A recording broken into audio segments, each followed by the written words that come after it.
এইভাবে আসলে একটা টাইম আছে আমি ব্যবসায়ী বড় ঝালকাঠিতে প্রান্তিক পেশাজীবী জনগোষ্ঠীর জীবনমান উন্নয়ন প্রকল্পের অবহিতকরণ সেমিনার অনুষ্ঠিত হয়েছে।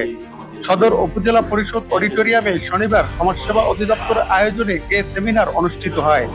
সেমিনারে প্রধান অতিথি ছিলেন উপজেলা নির্বাহী কর্মকর্তা ফারহানা ইয়াসমিন। বিশেষ অতিথি হিসেবে উপস্থিত ছিলেন জেলা সমাজসেবা কার্যালয়ের উপপরিচালক শাহাপার পারভিন, সহকারী পরিচালক মোহাম্মদ মোস্তাফিজুর রহমান সহ অন্যান্য কর্মকর্তারা। সেমিনারে সভাপতিত্ব ও সঞ্চালনা করেন উপজেলা সমাজসেবা অফিসার মোহাম্মদ আসাদুজ্জামান। সেমিনারে প্রকল্পের উদ্দেশ্য, প্রশিক্ষণ কার্যক্রম ও ক্ষুদ্র উদ্যোক্তা গঠনে সরকারি সহায়তা নিয়ে আলোচনা করা হয়।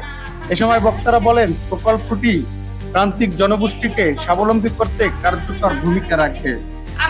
আপনি হয়তো কম্পিউটার চালাতে পারেন না, মোবাইল আমরা হয়তো তেমন চালাতে পারি না, কিন্তু আপনার ঘরের সন্তানও কিন্তু পাচ্ছে।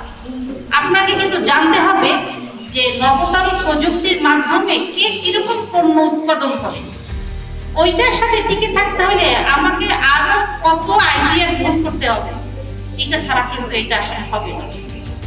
আপনার শীতল পাটির থেকে যদি কিংবা আপনার নকশিকাঁথাতে দেখেন আরো কি করে, আরবের যে পণ্য সেই কাঁথাগুলো কিন্তু আসলে হাতে সেলাই করা হয়, কিন্তু ওদের সবকিছু অনেক সুন্দর। আপনাদেরকে ওইটা বুঝে যে আপনার পণ্যের থেকে যেন কারো পণ্য আর সুন্দর না।